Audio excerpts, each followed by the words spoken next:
This, yeah. Can you Okay, hear me at hello all, and Tidy? Oh, welcome.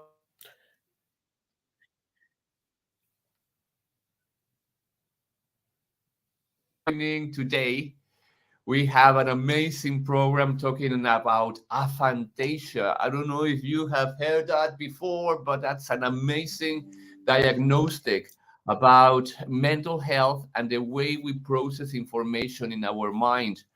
And we have an expert on this topic, an expert because it's as an I wouldn't call me experience, an expert. yes, a life experience. I saw you going like, but an expert on your own experience. And for that, we have Kath with us. Thank you, Yes. Kath. Hello. Good morning. How are you? Hi. Good How are you morning. doing I today? think that I think I still got to delay my end. I think we have a little bit of So if I'm delay. slow with replying, We because have I am in patience. South Wales. That's right. That's right. All our love to South Wales and to you and to the whole family. Thank so, you. so today we're gonna be talking about aphantasia. Please introduce us to this diagnostic or to this condition. What it is, aphantasia. Right, aphantasia is basically a term used for mind blindness. Is the easiest kind of term to really understand what it is. Basically, I don't have any visual imagination at all whatsoever, so I can't pull any images to my mind in any form at all whatsoever. I also don't have an So it's as if basically my brain has lost use of two of its senses. So, like, people use an inner monologue to kind of talk to themselves where their thought processes are. I don't have that at all. So, I've always kind of had to understand what I'm doing and understand what my mind knows kind of aids. Yeah. And basically, with having mental health diagnosis as well, my experience might be very different to others in regard to with their mental health, if they are able to see and visualize, or if the voices that if they hear that in a monologue. I don't have any of that. So, and I've worked out basically that I feel intently because of that. I mean, it's incredible, incredible. To be honest, last week when we began talking about this, and you brought a Yeah. Fantasia, I mean, you mentioned it before, and I kind of had an idea, but I didn't really grasp the concept, obviously, because for me, being so visual in my mind, I just couldn't conceptualize. I mean, I couldn't make the concept of not being able to see Yeah. what I imagine it. And you said something that really kind of clicked into understanding how probably you feel. And it's about when we count sheep at night to fall asleep. Yeah. You don't see the sheep. I'm just counting. I When don't you see said no that, sheep. I was I like, don't hear no sheep. how, how, how is it possible? I mean, it was so difficult for me to understand, but I began to kind of get it. Wow, there is no sheep. Mm, There is no no. sheep. When you look back, for example, when you look back into your memories, you don't see the image of what happened. Nothing at all, no. I think the best way for me to put it is, especially because I've been diagnosed with PTSD as well through sort of previous traumas and things.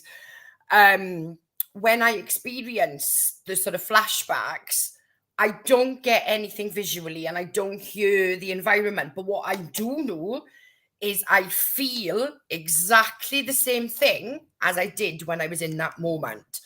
So it's it's like the fear comes and takes over. It's like the fear and all that emotion just pent up. And I think that's why as well, it explains why I'm so sensitive, why I sort of feel sort of intently, because it's like when I was saying to you about reading books, Yes. I don't have the inner monologue to read the words to me. That is incredible. Honestly, that's another one. So you read a book and you're not creating the movie of what you're No, reading no, in your no, mind. not at all. So if I tell you about a pink elephant, Absolutely no idea. I couldn't pull that image, but I know what a pink elephant looks like. would look like, but you But cannot and make it in your mind with big no, ears, small ears, big dots. no, I wouldn't Small be dot. able to bring any That's image at all amazing. whatsoever. Honestly, Yeah, honestly, I am like, how is that yeah, possible? How is that, I know. and how does that affect you? I mean, because one thing is the coolness of seeing it or not seeing it, but how does that affect you? How does that situation, or how do you begin actually to know that you had that? How do you Do you know? realize that there was something different? Do you know I've been quite? I think I'm one of the lucky ones because I'm in quite a few sort of support groups in regards to aphantasia, and a lot of them are coming to realizing this late. Yes. Now, I've kind of always understood from a really young age that I think differently, if that makes sense. Because even like throughout school, learning Yes. learning was so difficult for me because obviously when you're forming memories, a lot of other people will form something visual that they can close their eyes to recall. Yeah. Like the times table, for example. I always thought I was just stupid because the kind of trying to pull and remember the times table in school, I just struggled with it, like really, really struggled with it. And yeah, it wasn't until kind of like I was in, I was about 13, 14 probably, when I was sat in a maths class and I'd worked it out completely different to the way I was taught because I couldn't conceptualize and understand the way and the format that they had taught me. So the teachers were always like, can you show me your workings out? And I'd be like, yeah. But it was really kind of like, yeah, just hard, just really hard. Really hard. I mean, I worked with children in third grade, third year. It's in year three, as they call it here. And Yeah. you teach the kids with balls. Okay, imagine three balls plus three balls. You have how many? Well, you have six, Yeah. and you have to see the circles in your mind. You see the circles in your mind. You see probably the group of it, so you can make Yeah. sense of what it is adding. Yes. But I couldn't do that. Amazing, amazing. And how does that make you feel? I used to think when I was quite young that I used to think I was stupid. That was the only kind of, because I couldn't grasp a lot of things that others do. And it was things like we said about the counting sheep, reading books, and people would ask me, oh, what do you think this character looks like? And I'd be like, I don't know. And it'd be like, whatever the book tells him it looks like. I couldn't formulate a preconceived idea of anything at all Yeah. whatsoever. It's like if anybody sends me a description of anything, I can't formulate in my mind a preconceived idea of what it's going to be. So everything's a surprise. And you said it right now. I mean, you talk about timing. How is it going to be? But also in how is it been? Yeah. You cannot remember the past. I mean, you cannot see the past. No, I don't know. Like, it's like, for example, because I live quite far away from my family, Yes. I can't recall images of what they look like. I can't hear what they sound like in my mind's eye. So therefore, I mean, how do I explain it? Is I just know what they look like, and I just know what they sound like, and the feeling that they give me. or whatever. And it's kind of, that's how I kind of judge situations and everything now, is because basically I've always done things on how it feels, how it makes me feel, what the feelings that I get, and the kind of thing like that. Because that's I suppose is the strong inner sense that I have in my own brain, you know? Yes. Incredible. Incredible. You know something right now? I can imagine how it must be because, for example, with my granny, she was very close to me, but at some point I couldn't remember my granny's face. Yeah. And it's until, I mean, that's, I have them here in the pictures, Yeah. but sometimes I cannot remember what they looked like. Yeah. And sometimes that was one of the greatest fears because Yeah. I felt that if I couldn't remember my granny, it meant that I was forgetting about her. Yeah. I can understand. Well, I mean, I say I can understand that, but also not at the same time, because it's very strange, because I think like for me, I can recall the people Yes, and I know what they look like, and I'd be able to give you a description of them. yes. Quite not accurately probably though, because obviously I've got nothing to draw from. It's But about bullet points. yeah, yeah, Kind of. yeah. And it's like I'll be very basic with my descriptions, where it's sort of like, yeah, they're blonde hair, probably shoulder length. I wouldn't be able to kind of go into detail, you know, of, oh, they had wide set eyes or big eyes or anything like that. They had eyes.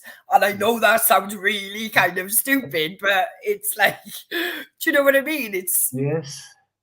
And yes, and then, it's like really kind of and bizarre. then you Yeah. enter the way of trying to make sense with the world. You said that as a child, you thought that you were stupid. I'm Yeah. using your words. And how? I mean, now that you have come to understand a bit more about this Mhm. situation, Rhiannon said, I describe me. find it an advantage. I've got to be honest. I find it an advantage that I don't actually, specifically because of the fact with the PTSD and the fact that I do get flashbacks, I do go back kind of to moments. And the way I described it to people is like, I'm in the present moment and I can see the present moment, but everything else, I'm in a different time and space. Incredible. It's very kind of like hard to conceptualize and hard to kind of put across, because it is actually it's quite a low percentage that they find that have aphantasia, which is, I think it's between 3 and 5% of the world's population has aphantasia, whereas on the other end of the scale, where you're talking about people who have the hypervisualization, that is around 10% of the world's population that hold that sort of end of the spectrum. So you can see that there's a massive difference between the two, because obviously everywhere in between they can all visualize in a way.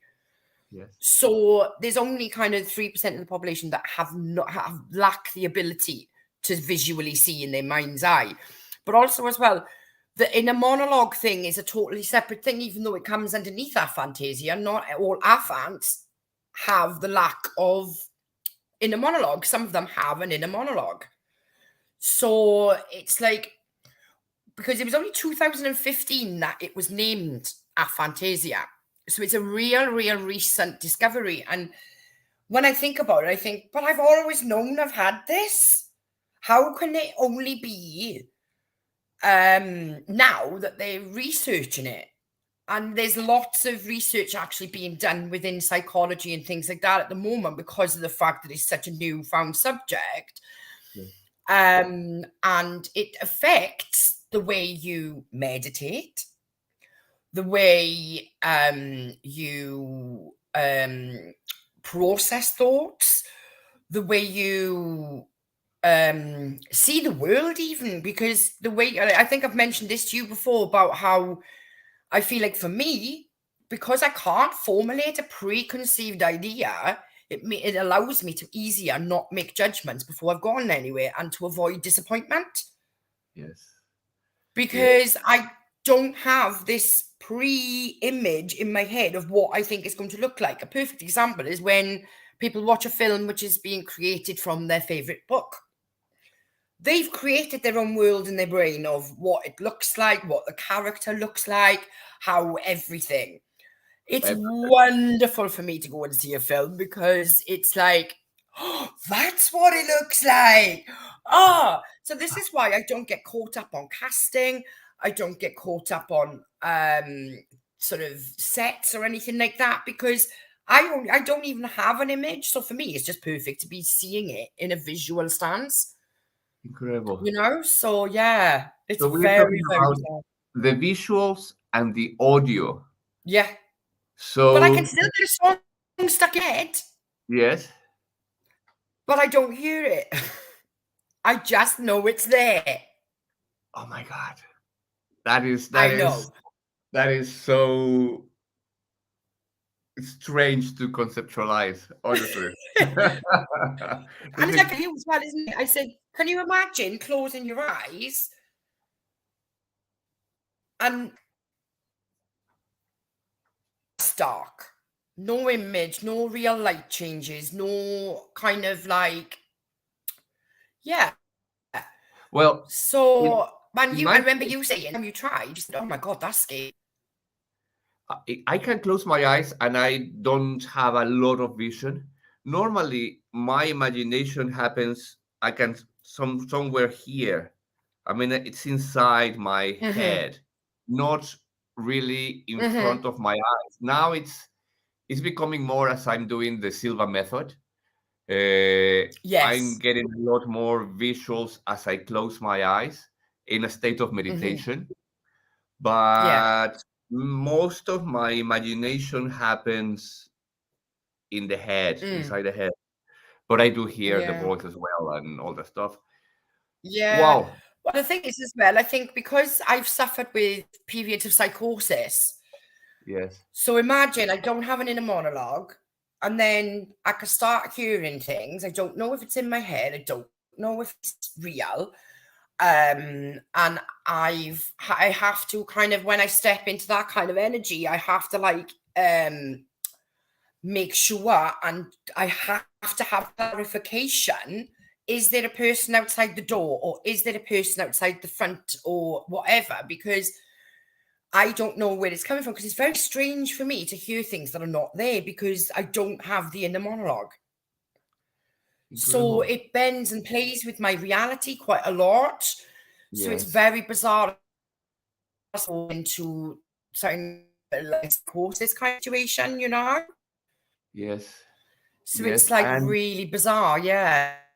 now It's quite we've been talking scary. about, excuse me? What do you say? Sorry. Last part. I didn't hear that. Oh, hello, hello. I think we got a bit of a delay, haven't we? Yes, we have a little bit of delay. Kath, I wanted to, I mean, we've been talking about what is not there, the visuals and the audio. What about what is there? So what other senses do you have and how? Oh, Hello, hello? Is there a delay? Okay, I think we have a little bit of a delay. Let's wait to see hello. One if sec. it's Can you not hear me right. now? I can hear you now. You're that there you're Oh, back. There brilliant. you're back. Yes. Let's hope Sorry about that. that. No, it's nobody's fault. I mean, it's technology. It's technology.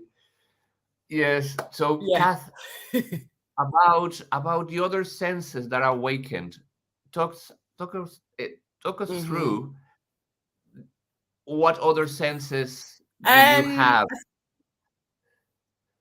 do you know the feel for me? It's feeling. I literally feel and know things. That's the only. It's kind of like my intuition is massive. Like, and when I say massive, I mean humongous because I can literally pick up a shift in energy from someone just by the smallest of mannerisms or the tone of somebody's words. the way that they look or anything like that, and it's very intense. It's very, and I've always doubted it, you know. I've always thought, oh God, I'm just, you know, overthinking or whatever, you know. But it's quite kind of, it's very rare for me to be wrong. I can smell a liar from a mile off. A mile off. I smell them. And actually, yeah, I can smell lies, or it's very, yeah, it's because, and I'm always BPD as well, is a sort of tense, emotionally unstable personality disorder. But it kind of really makes sense to me because of the fact that obviously I've lost the two senses in my mind's eye. Therefore, my feeling is increased to kind of make up for the lack of everything else. So it's like when I feel sad, I feel it intently. And also, I think the best thing that I saw and read the other day as a description is when I don't feel anything, I feel it completely.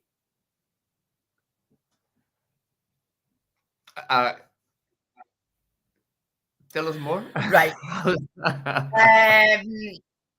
Do you know when you kind of go into that numb stage?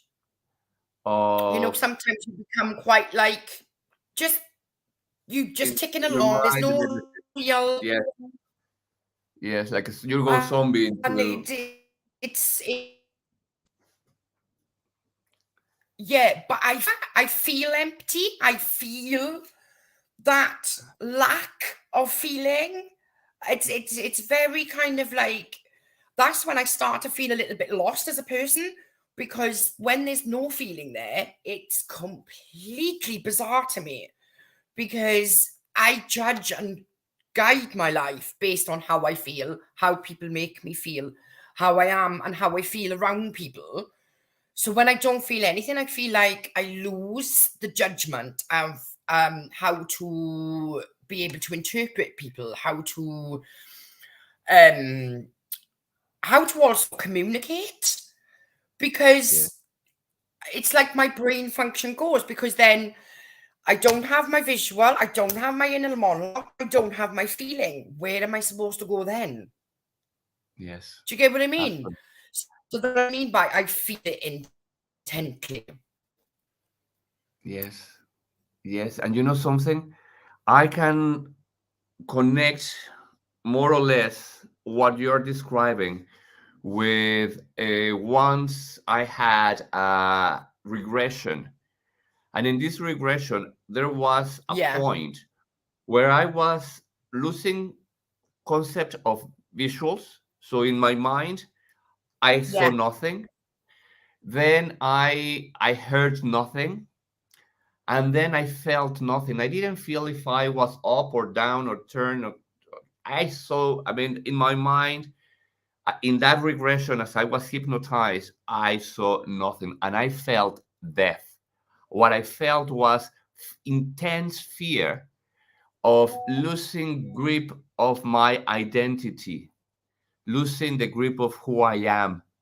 And it was very, very scary. Yes. And my friend brought Yeah. me back in a sort of emergency because we kind of before the regression, I kind of knew that something like that could happen because of how deep we were meant or we were intending to Yeah. go.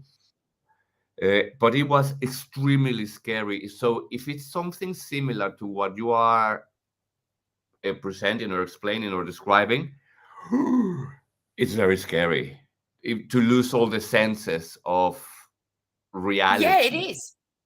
Yeah. Hugely. Yeah. Yeah. Yeah. And that's the level that I get to when I'm depressed, and when and sometimes when, especially when I enter detachment, Yes. which I can do quite often when I become really ill, where I just detach from the whole of reality and I become basically just really, really, really, it's scary because, and I think this is where the suicidal idealism comes from then, because it's almost as if I'm dead. anyway. Do you know what I mean? Like that feeling that you were describing about when you went through the Yes, regression. It is almost absolutely. like I feel Yeah, dead. yeah, yes. And Yeah. it's a very deep fear of Yes. the end. Yes. And that is, I mean, without the light at the end of the tunnel, it just feels dark and empty, Mm-hmm. and there's nothing, not Completely. even not even you. You are not there No. anymore. Yes, and that's very, very And scary. yeah, it's very scary. How do you, I mean, with all the diagnosis and now that you have the awareness to see it from outside Mm-hmm. the crisis, Yeah. how does this connect with other diagnoses? You think this was the origin of other diagnosis, or other diagnosis made it worse, or how do you I connect? think I think the aphantasia has just made my experience of my diagnosis different. Okay. I don't think it's contributed to any of my diagnosis or anything like that. But obviously, because I've got the brain condition as well, because I don't know if that's where it's come from, because I've got the Chiari type 1 malformation. I don't know if that's where it's come from. But it's yeah, I wouldn't say that the diagnosis is. I think it's just that I experience everything very, very differently to what somebody that has those kinds of senses in their mind's eye. But yeah, yeah. So how do you feel safe? I mean, we were talking about something really scary, about Mm. death, about end, Yeah. about nothing, and Hmm. I mean the nothingness. How do you process all those fears? Oh, good gosh. Looking at it, I think it was a case of, because when I first started meditating, that was through when I did dialectical behavior therapy back in 2015. And I knew then that I couldn't meditate in the same way as other people can. I can't, like when they because a lot of the time they'll tell you a story. Imagine that you're walking down the stairs. Imagine that at the bottom you see a garden, or none of that. I'm like sitting there. I remember sitting there like first time, and I'm thinking, okay, I can't see nothing. So what am I supposed to do? Because I was being taught as well that, like, imagine your negative thoughts as a tree, as the leaves leaving and going down a river, and things like that. And I was like, I can't do that. What am I supposed to do? So I've just basically turned it again, because I talk about the whole feeling thing. I kind of like, because especially I think we've talked about grounding specifically. Because when you kind of doing your meditation and wanting to do grounding beforehand, you kind of try and visualize roots coming out of you and grounding you and holding you to the earth and whatever surface you're on and things like that. For me, it's more of a case of I try and feel the energy leave my body and join with the other energy without visualizing it. So again, it's drawing on that feeling sense. And I think that's when I started to realize that I needed to make sure that I was safe with me, because at the end of the day, I was in quite a scary place, because when it's dark like that, I mean, especially when you're talking to people and they don't really understand what you're trying to say, because I mean, to them, it's completely different. And they're like, they'll give you a face. So it's like, what do you mean you can't see? Yes. When I'm like, well, I mean, I just can't. Yeah, when they're hypnotizing you, they say, look into a flight of stairs and you're going down and see your feet coming down and you can see the process. You can't. You cannot No, enter into a guided meditation no. because there is no movie being played as you relax. So Yeah. how have you done? I mean, how are you doing? How do you find some sort Well, of I'll be honest, the Tapolini for me, because it's not visual, it was a really good one for me to use because I didn't have to draw from any visual aid to enable me to go into deep meditation. Because I can actually really go into deep meditation quite like very, very deep. I mean, you witnessed something this morning that was almost like, eh? I mean, I was holding a baby in my lap while meditating on a live this morning with Eddie. So it was like, yeah, I have to say something about that. I mean, Kath, the level of challenge and determination that you're showing right now. We are not only meditating every morning at 7:30. hmm We are doing the lives and you're talking about your experiences and diagnosis, which sometimes can be something very private hmm that you don't want people to know. And you're right now opening yourself in every direction and doing your absolute best. And I have to honor your determination and your strength. This morning with a kid, with a baby in your lap, I mean, and doing the tapping and the mantra and your emotions and what was happening in front of you, it was like you were an octopus dealing with a million things at once, and you did it, and it was amazing, yeah, amazing to thank watch. you. Honestly, it was incredible to watch, and you maintained that kid somehow with your energy because he said at some point at the very end he was getting a bit more Yeah, unsettled, but 90% of the whole meditation, which lasts 22, 23 minutes, yeah, stay there. yeah, And he he did, was he did.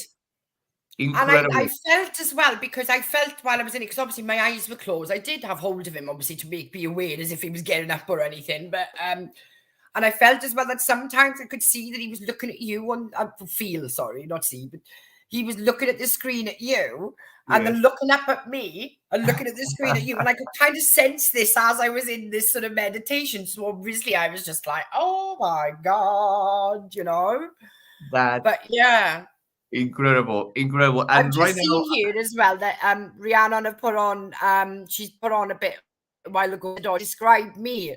it's I private. couldn't describe you. This is when I describe people on like the personality traits that they have. Do you know what I mean?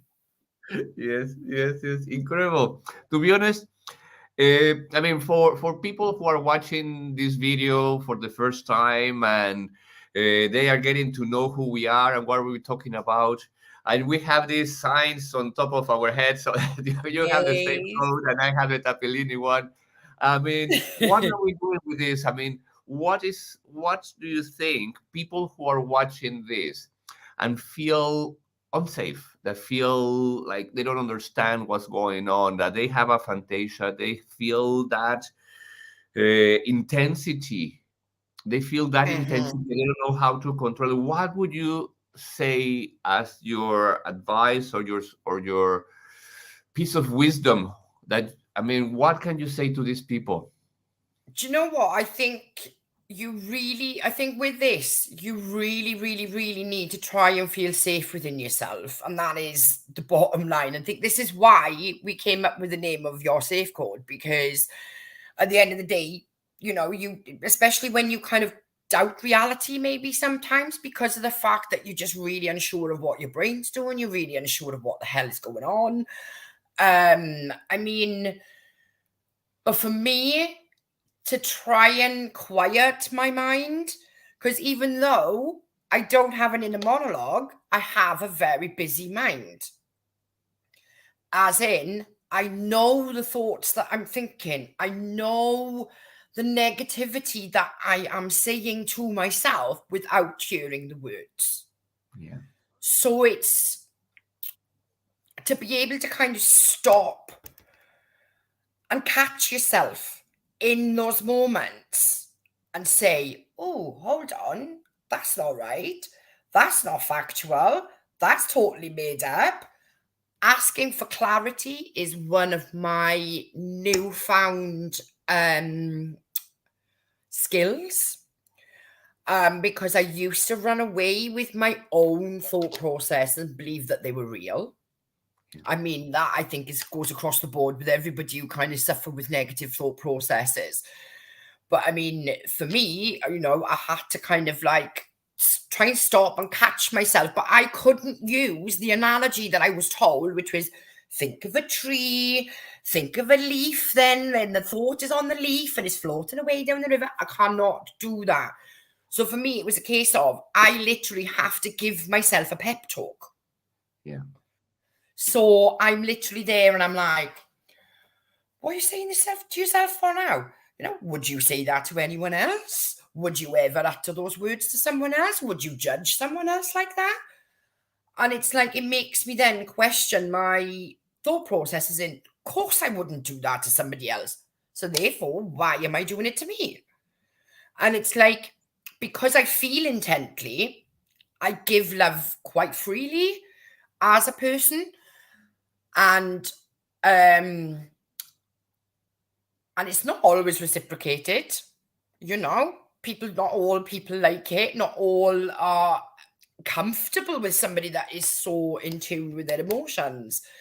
I mean, that's where, again, feeling safe in yourself is so important, because you need to try and stop worrying about the fact that you're emotional. Because we've always been told, oh, stop crying. Oh, you're being so sensitive. Oh, you're taking it too far. And I'm just sitting there thinking, you want to be in my brain? You know what I mean? But yeah, and I'm not embarrassed of it anymore. I'm not embarrassed to be a sensitive person. I cry when I'm happy. I cry when I'm sad. I cry when I'm frustrated. Any emotion I feel, I normally cry, because Let us it's the love. only release. Of Because course. like, yeah, and I think, again, like the clarity, asking someone, okay, is this what you mean? Because, and a lot of the time, if they come back and they're a bit like, what? Then obviously they're not very nice people in my kind of experience, because somebody who has patience to be able to give you the clarity of the way that you're thinking is somebody that cares about you. Yeah. Whereas, because I've kind of ignored a lot of red flags in the past through people, because of the fact that I've been told I'm too sensitive, because of the fact that I've been told that I think with my emotions too much, because of the fact that I've been told I lead with my feelings. Well, Yes. yeah, what else am I going to bloody lead with? Come on. You know what I mean? Yes, absolutely, absolutely. So Rhiannon says, tears are Yeah. pains in the body. Yes, it's so Yeah. true, so true. Yeah. And And I gotta be honest, I'm lucky, and I think because of the fact that I'm so free with tears, that it helps me to release and let go of the pain a lot quicker, yes, because I'm not embarrassed of the emotion, even though I do apologize to people for crying, because I know how hard it is for others to view, yeah, because it's you know, it's uncomfortable. It's not something that we do as humans in the world. Showing our emotions is like, oh no, you can't see me vulnerable, and I'm like, we oh have really? we have constant, massive walls in front of us to just show whatever it is that we want to show, but we are terrified to go deeper and let Yeah, people know what's actually going on in our yeah, hearts and our emotions. yeah. So it must be quite a challenge, but congratulations on doing it But and I getting gotta be stronger. honest, I think since I've grown, and since I've kind of really looked back and reflected at things that I've done, and reflected kind of over life and how I've handled situations, how I've perceived situations, because it is all about perception at the end of the day, you know what I mean? And like, my perception is very different to others, because when I recall information, it might not necessarily be accurate, because I have no image. I have no way to sort of, but I can still hold a conversation in my own head that I had with somebody 20 years ago, when I turn around and I go, oh, I wish I'd said that. You know? I know, but then to try and to explain to someone how I get to that without hearing the voices or without hearing or seeing the situation, it's like, yeah, it's crazy.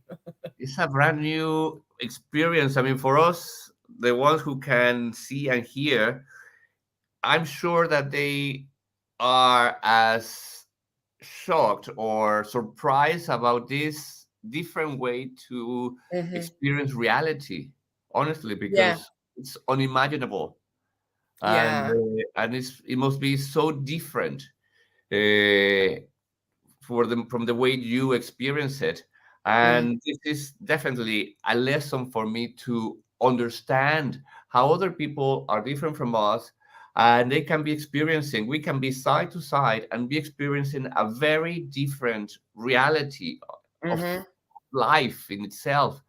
And Hmm. and when we come together, it's on the meditation. I mean, in the Yes. silence, when we meditate. Uh, I would like to invite people to join us every Yes, morning. please.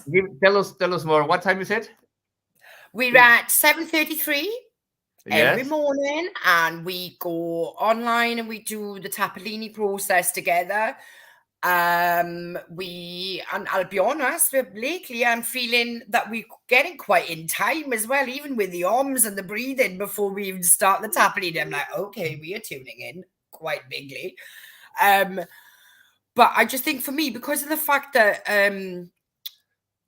now what I have found is during meditation, I am starting to get elements of light changes where, especially as I go deeper and deeper kind of in, and it's quite funny to see as the days are going on within the 40-day challenge that we're doing, yes, these kind of light changes are increasing. Do you know what I mean? It's yeah, it's so have a good day in work, Ree. Sorry, just to say that she's shining off for work. um yeah, so it's yeah, the meditation is it's really benefiting that section of things as well. But almost I'm afraid when the images come now. So I'm the opposite to you. yes, yes. But I think it's part of the process. When Yeah. I began meditating as well, many things changed, and it's like you experienced something new, and you Yes. have to allow time for it to settle and to be Mm-hmm. absorbed by your whole body. And I mean, we are starting this process. I think today it's day number five, seven, five, six, No, we're on seven. 7 we were this morning, day 7. We started last Friday. So we So we started last did the Friday, so it's 7th 7 days session this today. morning. So people, if they want to join, they can join us. We're gonna be keep going for as long as we can, because this is not just for 40 days. This is No. a It's a lifestyle commitment to change. yourself. Yes, it's forever. Mm-hmm.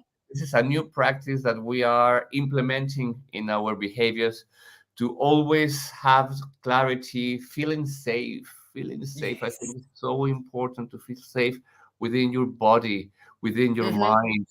mind, and have clarity of what it is that you need to do or stop doing, and Mm. and have the courage to actually do it or stop doing Yeah. it.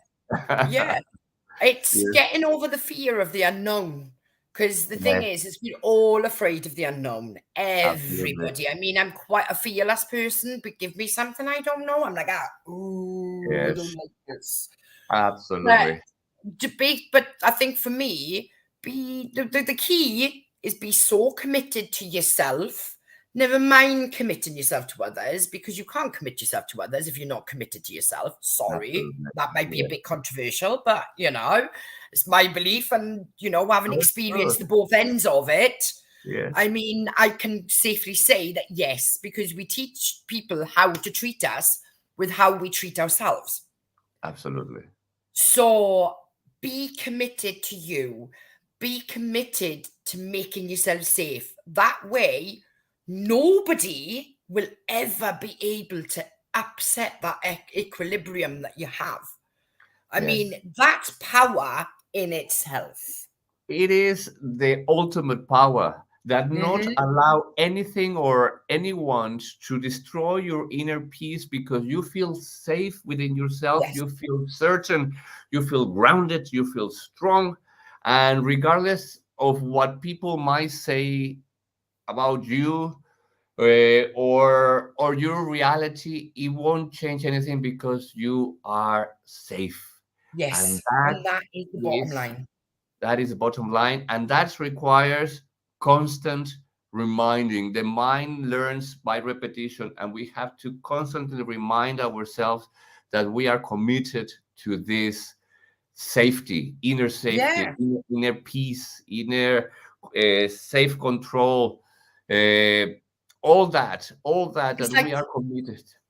it's like for me, it was a case of when my grandson was born, it was like, okay, the level of love that I have for him, I need to put that into me, Yes, you know? All that kind of love that I've put and taken outside of myself for yes, others with the people pleasing, with the serving kind of attitude. I yes, mean, turn it inwards, give it to you. Because I tell you something now, when I started doing that, I mean, I don't need love from anybody else anymore. It's nice to have love from others. Don't get me wrong. It's really lovely. But it's you. I don't need it from them. I want it. Big yes. difference. Yes, amazing. True. We don't need it. We want it, which is completely different. Completely. Amazing. Completely. Kath, Yeah. it's amazing. I mean, we've talked about aphantasia. We talked about how they feel, what you have done to Hmm. understand it. How does it influences in your other senses as your feelings and Yeah. emotions?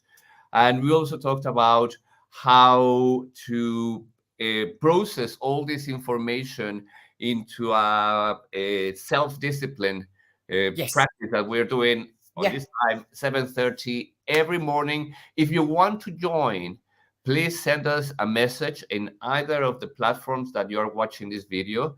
Hmm. Food, or you can go to a Our Facebook group. yes, a We Facebook have group. the Your Safe Code public group. Yes. If you go there, we'll be able to share all the links and things with you for to join us on. We're on what do we Zoom? Oh, On Zoom. We do it on see, this Zoom. is And me. also, if you want to join, you can go to the website as well. Yes. On the website right now, there is only a place to leave your email, so I can keep you updated of Hmm. changes and new events, and the course is coming out And the courses that properly. we've got coming. Yes, Yeah. but in the meantime, we have already the Facebook group, and we have that practice every morning 7:30. Join a little bit earlier because we tend to update our video diary. How we Yeah, feeling, yeah. and just kind of And then talk a little bit afterwards as well, then about how it feels afterwards and the difference between the sort of before going into meditation and after, because it's a big, massive, massive difference. massive Massive. difference. Massive. You Well, seen me this morning. I was crying to you on that call, that video diary this morning, where I was completely doubting myself. I was all in my emotions. I did the meditation. I was actually able then to kind of like, okay, I can come out of this. It's a funk. I'm okay. You know what I mean? I'm all right. I'm safe. It's this, it's that. And then it's like, okay. Maybe face the day now. so true, so true, so true. So Amazing. please join us. Yes, absolutely. Please join us. Kath, is there anything else you would like to share today? I think it'd be nice if we can get some people to tell us if there's a subject they'd like us to talk about or broach or anything like that. Yes. Or if there's any questions you've got in regards to my experiences with my mental health issues. I'm trying to be as open as possible, even though it's Yes. absolutely terrifying for me because it's not something I conventionally do. I know. So I will literally answer anything with honesty and with a non-judgmental attitude. It's a safe space here, Yes. so don't ever think that it's not. So I think that's the only thing that I'd really kind of try to add. That's a beautiful, beautiful. We're talking about mental health. We're talking at first about our experiences, and we are definitely inviting you to get in touch if you want to share your experience. If you have something that you would like to uh, be open about, uh, Mm, we invite you to get in touch. And definitely, this is an open space for us, for everybody, yeah, to feel safe, yeah, to feel completely.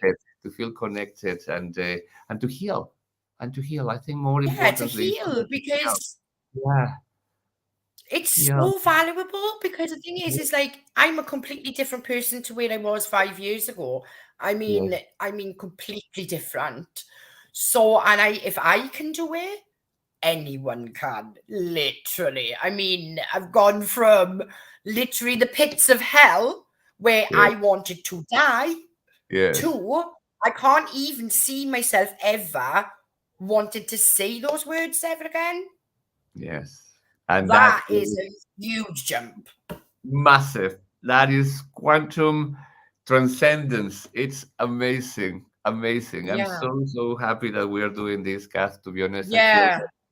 whomever Yeah. will be watching, because something that I've noticed is we cannot control it. It's already out there. No. And there is the universe, it's precise, it's millimetric in how to send this message to whomever needs it in the moment that they need it the Yeah, and most. thankfully, you don't always need to watch us live. You don't always just give us a watch, kind of like whenever.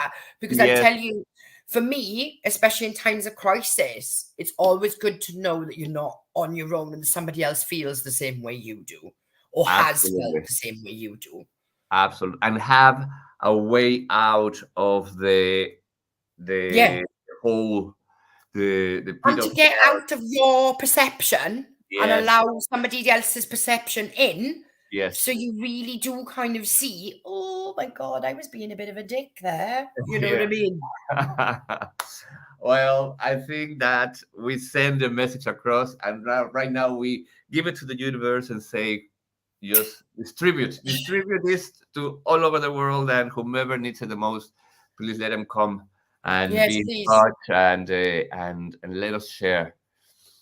Kath, amazing! What an amazing program! Thank you so much for Thank you. sharing your experience, sharing how different your reality Yeah, I think is. we need to work on you next week. So we'll reverse the roles, I reckon. And I think it's you a turn to open and be the speaker, and I can ask you the questions. How do you feel about that? Do you accept that challenge? Yes, of course, I accept that challenge. Put you Okay, on the spot there, didn't I? a little bit. Just a little bit. Just a little Good. bit. No, no, but absolutely, yes, yes, yes. Let's do this. This is what it's all about, to be open Yeah. and share. Yeah, Okay, so let's do that. definitely. Next week, no, 11 o'clock, 11, 11. 11. We are back sharing about open discussions about mental health. Mm-hmm. Thank you, Kath. Yeah, Thank you so much. Thank no you. problem. Thank you, guys. It was been a pleasure. Bye. Bye. See you next week.